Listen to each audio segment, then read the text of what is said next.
Hier soir, Apple a annoncé l'Apple Creator Studio. Il s'agit d'un unique abonnement qui va vous permettre d'accéder à toutes les applications de création d'Apple, les professionnels, Final Cut, Compressor, Logic et Pixelmator Pro, qu'on accepte ou pas que ça soit une application professionnelle, et d'avoir des fonctionnalités avancées sur une autre partie du process avec Pages, Numbers, Keynote et Freeform. Le jeu là, c'est de pousser les gens à prendre un abonnement pas trop cher pour faire rentrer de l'argent tout simplement en service. Pour la petite blague, Final Cut Pro que j'utilise tous les jours, je l'ai acheté 250 balles je crois en 2013, il y a 13 ans de ça. Je fais partie des personnes qui trouveraient normal de payer au moins à chaque version majeure, c'est pas le cas avec Apple. Là Apple met en avant de nouvelles fonctionnalités dopées à l'IA, évidemment c'est à la mode, mais c'est un petit peu compliqué d'y croire quand on connaît la réussite d'Apple Intelligence. L'an dernier, Apple a par exemple annoncé l'arrivée des sous-titres automatiques dans Final Cut, il n'était disponible qu'en anglais, maintenant un an plus tard, un peu plus même, et avec l'arrivée de cet abonnement qui va débloquer encore plus de fonctionnalités, ils sont disponibles enfin en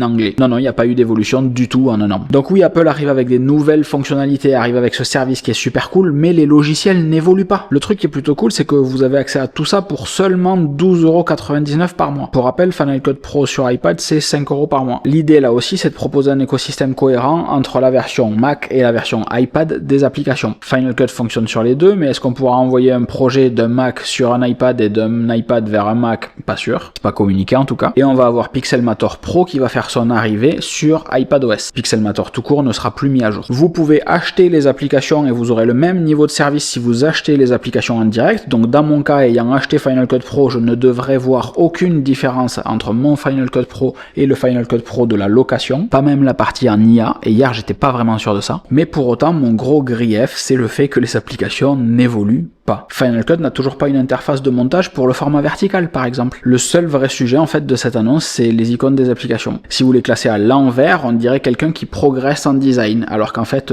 ben non. Ouais, c'est un peu triste. Il fut un temps où les icônes d'applications sur Mac étaient beaux, genre vraiment beaux. Il y a même des livres dédiés à ça, tellement c'était classe les icônes sur Mac à l'époque. Ouais, je suis peut-être un vieux con, mais vous savez pas ce que vous avez loupé. Parce que je sais pas trop quoi penser de cette news, n'hésitez pas à me dire ce que vous en pensez dans les commentaires de cette vidéo. Bisous!